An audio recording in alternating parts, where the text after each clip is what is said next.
Hello, I'm Charles, and I'm a beekeeper that loves old bee equipment.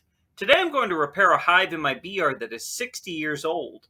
I'll discuss the origins of the hive and do some basic hive repairs for warping and rot. I am not a woodworker by any means, and I'm sure that my work would shame Tom Silva of this old house. I'm pretty sure I'd bring him to tears if he saw it.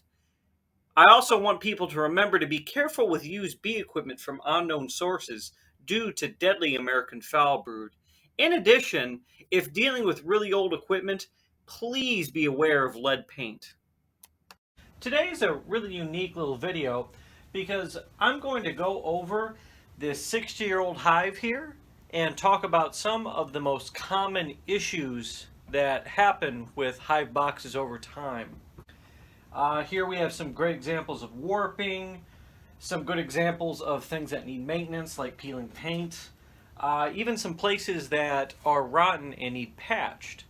The first thing I want to discuss is that this hive is branded Clulow. This hive belonged to Reverend Glenn Clulow, who was one of the founders of the Arundel County Beekeepers Association.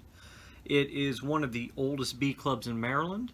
I read that he passed in 2007. I know his family is still very active in beekeeping.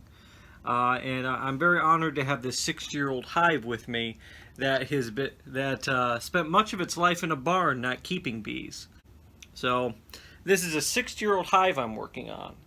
And more or less, these things can have a very long life to them if you take care of them. One more point I want to make is that winter is often your best time for hive maintenance. What you want to do is every few years you rotate a box out.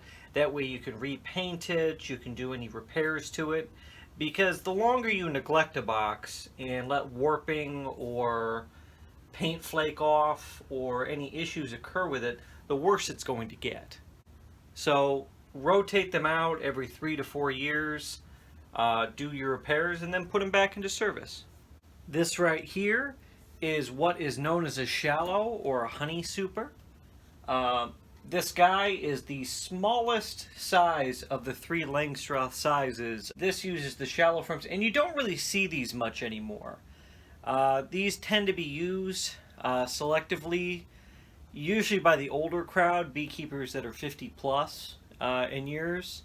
There are other folks that use them because they like their small size, and they can be pretty handy when it comes to honey harvesting because they're not as heavy. Now what I want to show with this one is, sure, you have the buildup of propolis with these, but this has wax moth scarring, which it may not be great to see on the camera, but there are some pretty deep divots in the wood like this one that are from wax moths.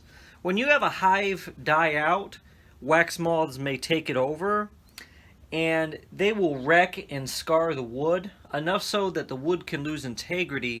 I'll paint this. That's what I might do this time around, but what I'm going to do today is I'm just going to get the propolis off, scrape the outer part of the box, which is in pretty good shape, admittedly. There's only some places that it needs a good scraping, and then I'm going to get it back into rotation because it's not crooked. It's in pretty good shape. This one has many good years to come. Next here is the medium. Now this medium only holds 9 frames. It has these metal brackets in it to make sure that the frames are spaced out further enough. I would argue that this is still a method that older beekeepers use. It's still a good method. The idea is that you'll get thicker combs full of honey, and they're easier to harvest from. Anecdotally, there are people out there that say you'll get more honey out of it that way anyway. I can't say if that one's true or not, but I can say you'll get thicker combs, and they are indeed easier to harvest and cut out. This hive has a few issues. You have a little bit of warping where this is bending out, but that's not too big a deal. The big focus here, and once again, it may not be able to be seen by the camera that well, but we have some pretty nasty cracks. They're to the point where I wouldn't feel comfortable with just paint filling them in. I could probably get away with just paint and it saturating these, but I'm going to fill some of these up with wood glue and just plane it out. Another thing that I see here that typically older beekeepers have are secondary entrances. Now, the idea of these, especially as honey supers on top of the hive, is anecdotally, people have believed, okay, an additional entrance at the top means they don't have to go through the hive and process it that way and pass the nectar off between different bees. That really doesn't work. But what these holes can do is they can provide an additional entrance, which might be convenient at times for bees, as well as provide more ventilation. I won't fill these in winter. The old method that they used to use is they would take a cork and pop it in these, and you do that in winter, but I honestly, in this region, it doesn't get cold enough in Maryland to where I believe I need to fill in these holes. Now here we have the one in the roughest shape. Okay, we see the peeling paint, but that's really not what bothers. You'll see warping here in the corner to where it's bent outward, and it only gets worse. Here you have holes for rot. You have a little bit here too. You especially have quite a bit of rot up here in holes like this. That's something that you have to either put wood filler in or fill it up with wood glue, something along those lines. So let's begin. Let's see if we can get some of the nails out for this joint right here. Oh, that came out way too easy. See? Pardon the cruddy video for this one. It's not going to be a pretty video. I'm disappointed to say that I put some deep screws in over here, and there's so much rot that it might be irredeemable. It might be it might be beyond my ability to repair it. What I'm going to do is I'm going to try to take this front plate off, because the thing that's really not catching is here. And I'm going to see if maybe we could remove some of this and patch it in a little bit of a different way than I typically do. We might be able to pull that off. What we're going to do is we're going to see if we can loosen the nails to pull them out.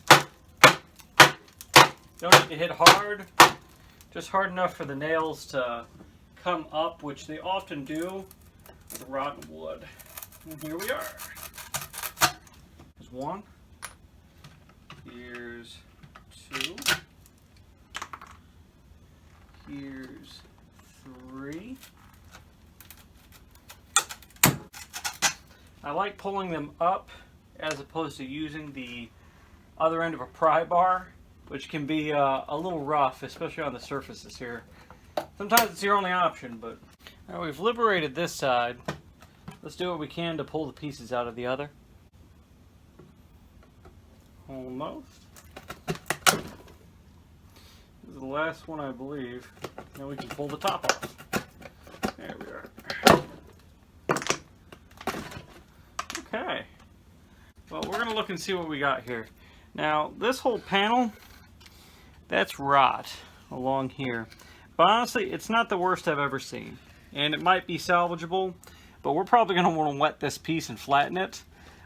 This piece of, oh, I'm sorry, that's not wood, that's the metal bracket. It's kind of holding on for dear life because there's not many, there's not nails to it anymore, so it's holding on with just hopes and dreams.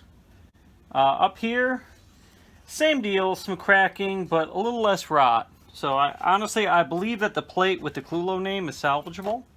I also have the option of just cutting down here and saying goodbye to the rot and patching it that way, which I also might do. Just another way of coming at it.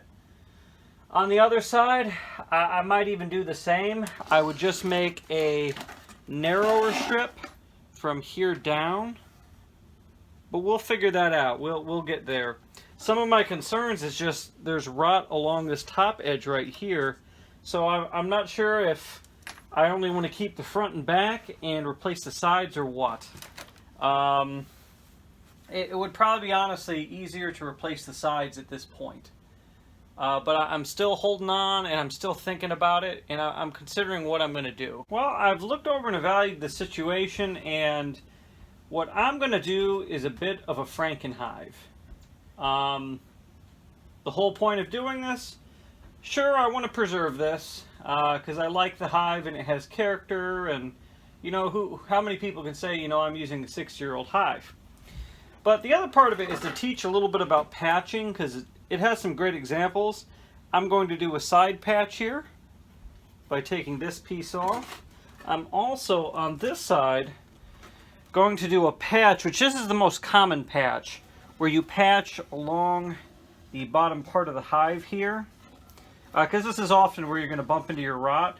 We're going to go a couple inches down, and we're going to just patch that, glue a new piece in, and when you paint it over, you might be able to notice it.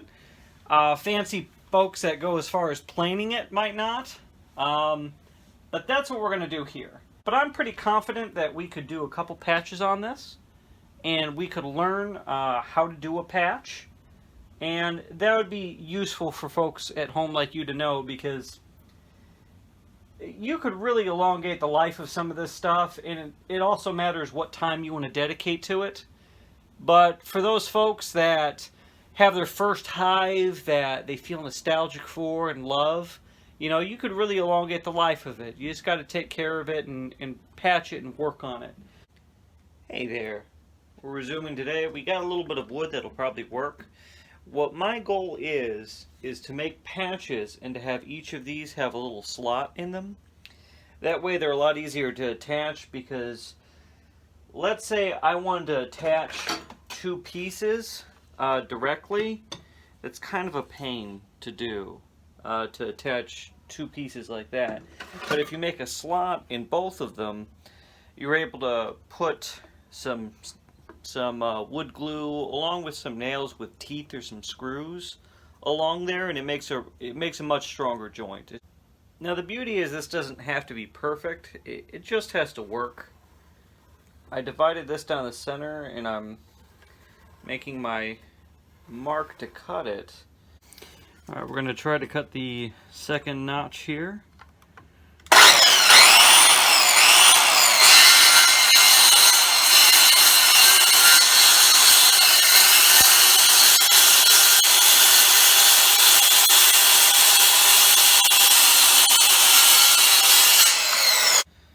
Okay. Normally this would be accomplished with a chisel, but I can't find my chisel. So this is kind of what I'm doing it with here. And it's coming free pretty well. We can try to file it and sand it. But this is my shelf right here.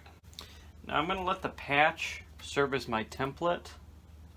And I got to get I'm feeling along, and I'm making sure that the little shelf, the butt joint here, is lined up well enough to where, okay, we can go 1/8 of an inch beyond or below. That's not a big deal.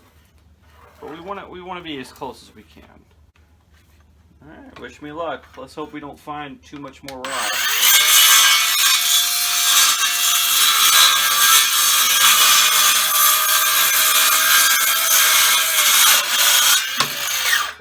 Alright, here's what we're looking at, which can pose some problems. There is rot right in there.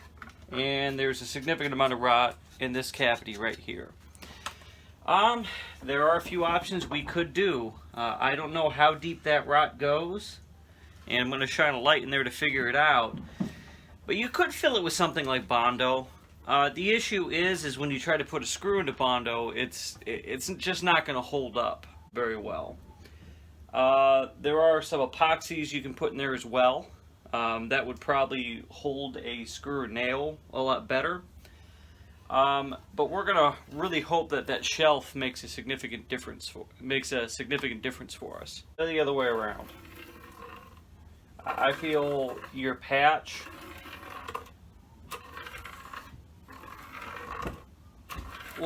should be a little bit bigger a lot of the time, and then you cut to that, but I'm sure a woodworker with more experience has a better answer than me there.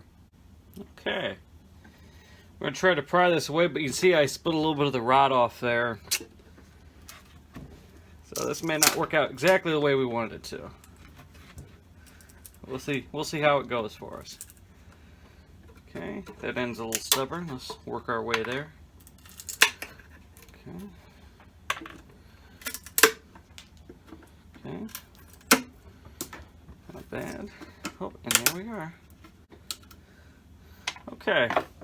It's not the best surface in the world. We'll clean it up a little bit, but for the most part, this should fit. Once we flatten it out, you will see that the board is a little bit warped though, to where it's the center is lower than out here. We could try to put that inside of a vise or see what we do there, but I really don't think it's too big a deal. Alright, I want to explain kind of what I'm going to do here first before I do it. I'm going to make some wood filler real quick out of the sawdust left over to fill this cavity right here, because that's a rough cavity to fill after I get this this shelve in. Because the minute I get this in, it's going to be harder to fill up that cavity. So we're going to do it this way. Using this old piece of the hive I cut off as my pallet here. You want to get it the right amount of thickness. Alright, what we're going to do here is we're going to apply wood glue here. And I learned from a friend named Candy not too long ago that I shouldn't be as liberal as I am with wood glue, because if you put too much on, it'll bond with itself versus the surface. We're going to put this guy on here. Okay. Now you see, because it's warped, it doesn't really fit perfectly. Now, we could actually probably live with the hive like that, but we really don't have to. I'm going to try to use a screw and bolt to kind of pull this in, and I got to do it really slowly or I'll crack the wood. I still might, but we're gonna try to not do that today. So let's make a hole right here. Okay, and now we're gonna put the screw and bolt in. Okay. Hopefully we don't bite into the wood too much and we start kind of working this. We're going to insert some screws. Now that we had that bolted in, we got some of the warping out. It's not perfect, but maybe I can try to tighten the screw a little bit more in a few days after the wood is kind of settled. I do have the option too of wetting these things down, and you'll see me wet one of them down to make them more malleable. But we're not quite there yet. And I choose to do this by hand because if I use the my drill or my impact driver, I could easily crack this. The next bit of patching that we're going to do is actually the most common that I've bumped into with repairs. It's called strip patching, where the bottom, or even the top, but usually the bottom parts of hives begin to rot.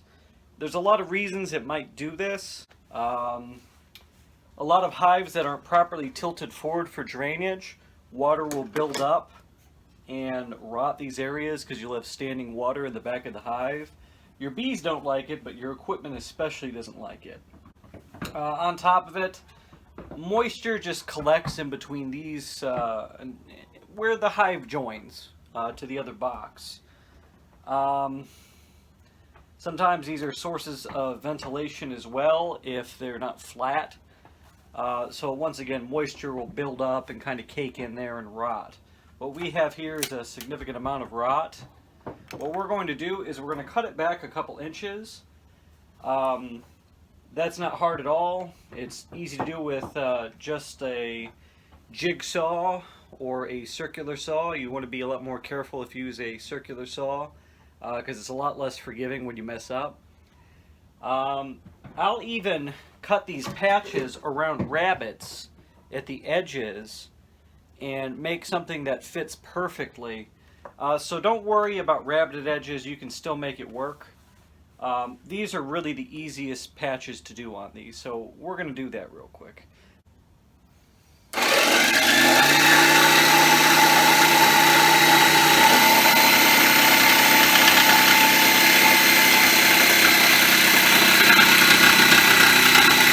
Well, this is the rotten piece that we cut off. Now, it got a lot softer over here than I would have liked, but it still seems pretty solid. You can see it's probably because there's still a little bit of rot over there, but it's not as bad as this, and this is pretty solid. We cut ourselves a patch, and more or less that patch is going to fit right here.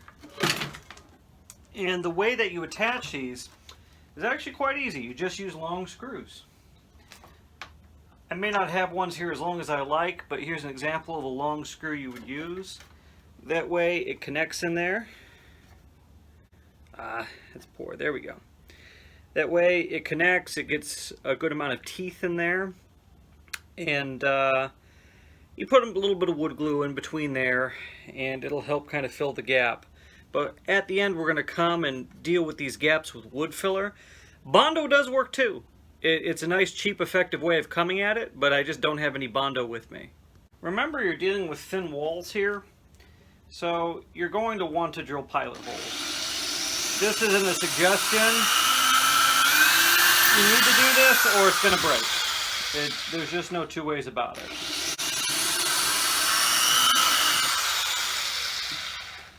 And I'm going to be very generous with the quantity of them I put in here. So we're going to put some wood glue in here. Once again, I learned from my friend Candy that if you put too much, it'll adhere to itself and not the wood, so you don't have to be very liberal with it.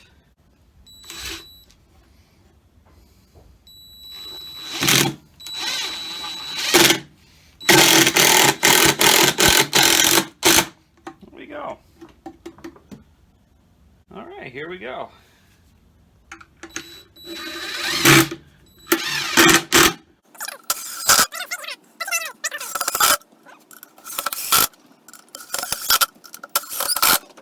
At this point, I'm mostly interested in filling in cracks, so I got a big glob of wood glue here, which I have a lot of it, and once again, wood filler or Bondo might be a little bit better, but I'm just going to fill this in since it's such a narrow crack. I'm going to overflow it, and I'm more or less just pushing the wood glue into it. I'm holding a lot of hope out for this front piece, which I really like. There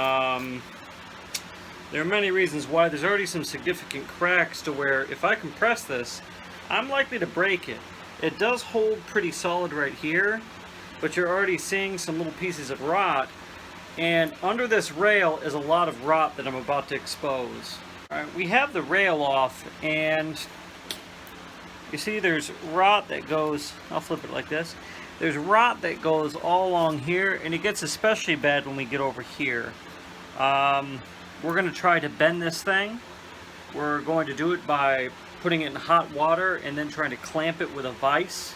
I'm not sure how well that's going to work. We're probably going to split it. Now, doing this with hive components can be funny because this hive has been covered in propolis and has been painted, and it's lasted 60 years to where you think it's probably pretty water resistant now. Let's see how it does. Right now I'm using hot water. The way this works is you wet it and then you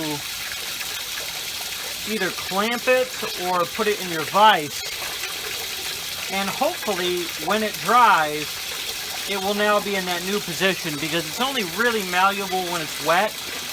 Alright, we're in the moment of truth here to see how well this is going to work. Now, I wish I had two big pieces of wood that could sandwich this much better and cover the whole thing. That would work better, but I don't have that. What I got here are these two pieces, which are sturdy. So we're going to see how it goes. I think we're going to crack it, but we're going to see how it goes. And we don't have to do it fast. You just have to move the vise slowly.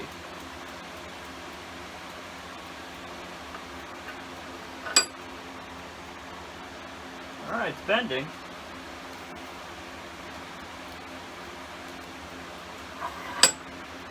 Oh, I think we're almost there. There we go. Okay. It's in a good position. We don't want to mess with it much. We probably want to leave this alone for maybe a couple of days to see if it stays nice and straight. Pardon the fans running right now, so it's a little loud, but right now I'm kind of just scraping out the interior of these a little bit and touching up the outside, scraping all the paint that's flaking off. I wanted to point out one of the cheap little things that I do. I'm not sure how well you can see it on the camera, but there's a deep indentation here from where wax mold scarred the box. I will literally just jam a piece of propolis into that tiny hole. It will waterproof it, and then I'll paint over it. There's a lot of folks out there that say, hey, don't paint the interior of the hives, don't do that. I can't find a single piece of research out there that says why that's a bad idea. It seems like it would help protect the hive for longer. If anyone has a piece of research they'd like to point out, I'm all up for reading it and changing my mind. But at the moment, it all seems to be anecdotal. We're making some good progress, and I'll show some of that off in a little bit, but we need more filler. So we're going to empty the sander a little bit.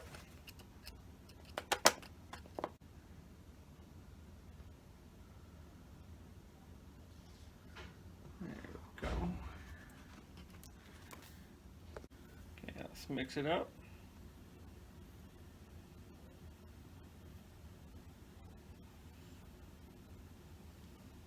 So now we just want to fill in gaps like this and just patch the rot. Now you could probably fill this with epoxy too, but we're just going to use wood filler. Comfortable with the medium. And the cool thing is that the metal shield will go on this and make the surface a lot more flush. Make it look nice. Well, I don't say make it look nice, but make it functional. Because remember, once again, we're not going for aesthetics. We're going for function. Well, we got it out of the vise after 24 hours, and there's still a little bit of bowing, but it's in a place I can work with it. A lot of the bowing is on this side. We need to put this rail back in, but there's so much rot that it's a little bit of a pain to do it. The holes are up in the top, but we're going to have to kind of cheat here and put the nails in the front, just because there's so much rot. The cool thing about this rail is it's going to make it a lot easier for the frame to sit, because if you had to depend on the frame resting on this, it just wouldn't work out well. So I'm going to knock a couple more holes in this for nails, and we're going to move on it that way.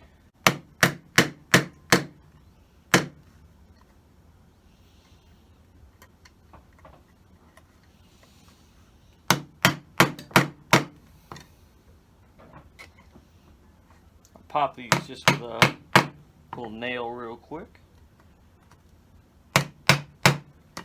It might be a little excessive, but I don't know exactly where rot is and how well it's going to hold. So this will help us.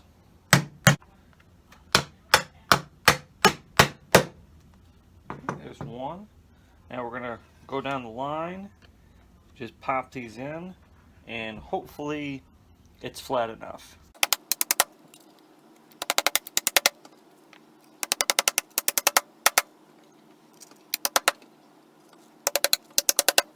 Alright, the rail is back on. It isn't the prettiest thing, but it works. Sincerely, these rails are great. I am disappointed we don't really see them much in modern bee equipment. You can purchase them online. They really help because eventually this ledge will break down and rot. It's just inevitable with bee equipment. And what this can do is it can extend that life significantly. Alright, let's get this on here and hope for the best. We have the final test, which is getting a frame into it and making sure the frame sits. Because if the frame does not sit, we are boned. This is just no good. I could shave frames to make them fit and have 10 frames specifically that go in here, but that really violates the purpose. And at that point, we're just going to turn it into a swarm trap or something like that. Let's put in our pilot holes.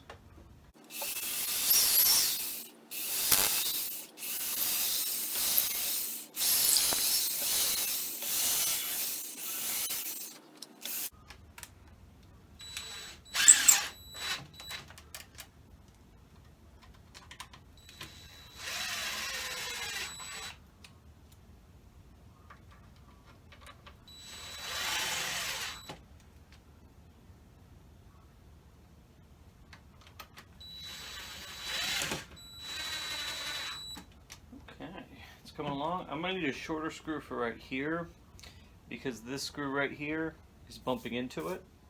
Okay, a few more on this side and we're ready to move to the next. I'm running low on some of the longer drywall screws, so I'm using some of these thicker ones, especially on some of the old holes. That way they have teeth.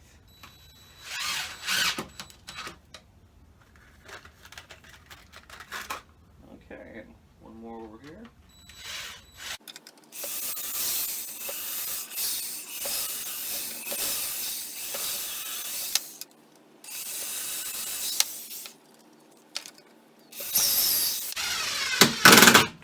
I'm not doing the end yet until I have some of the rest of it pushed down because there is still a little bit of warping and I don't want to crack it if I can help it.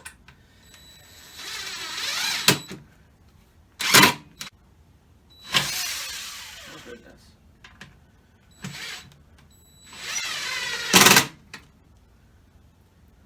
Now we might want to use the ratchet straps a little bit to pull this corner in. Alright, let's try. Okay, it's moving. Oh, I don't like that sound. That was not a good sound. Okay, I don't see anything broken yet. So, it's holding it in place. Let's get our screws in and keep going. Maybe I'll find out what broke. But I heard something.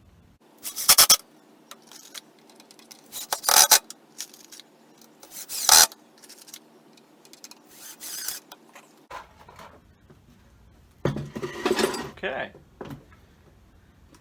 Well, I see where it snapped a little bit. It snapped a little bit right here. That's not too big a deal. It's a little bit of cracking. That probably won't continue. Now we got to see if a frame fits in there. Alright, so here's the $1,000,000 question. Will a frame fit properly? Okay, and the frame fits. Nice. Okay, all this guy needs is a little bit of paint. And my guess is I'll get 5 more years out of it, and then it'll probably retire to being a swarm trap if I have to patch it up a little bit more. But I'm very happy with what came. Very proud of this piece. Now, I've been getting some comments from a lot of great folks on on Facebook that I show these off to and show my progress.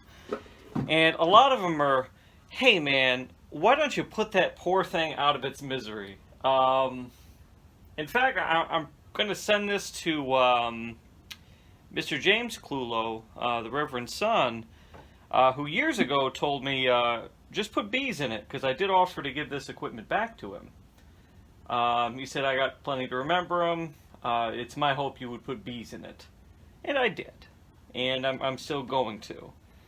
But, one, I really do like equipment with character if it's still functional. I like having it out there still. And my bee yard, the Filbert Street Garden, we did not have any opportunities for new equipment for the first few years. We finally got our first grant in year 3. So a lot of the time I had to go and call other bee clubs. I had to go get leftover equipment from old lots, old farm lots, people getting out of it. And a lot of that required patching old holes, doing repairs, stuff that they didn't want to do because they wanted to replace the equipment. Our bee yard is now very successful. We produced just shy of 50 gallons of honey last year, which is the main cash crop at Filbert Street Garden.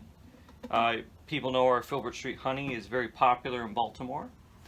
But stuff like this, including this hive was one of my season 2 hives when I was expanding the bee yard, because it just started out as a few boxes that I built myself, a few nukes. I settled our first swarm that I caught for the city in this box. And since then, that swarm has thrived, and wow, it's been four, 5 seasons now with that swarm. And it's been very tenacious.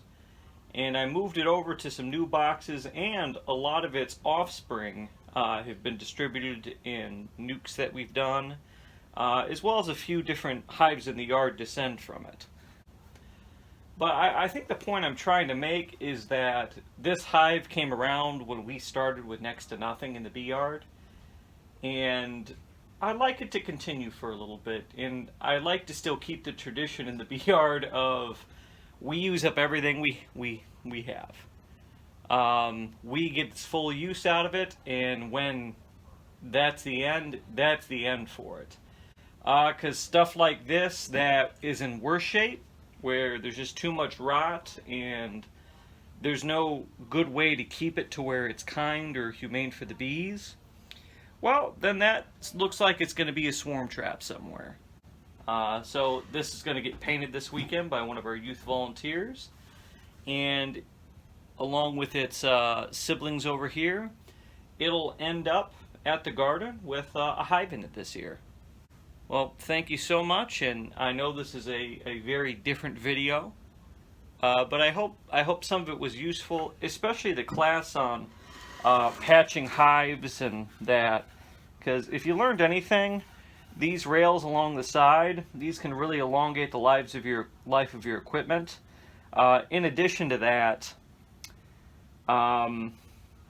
there are some people that will take a deep and then cut it down to a medium when there's too much rot along the bottom.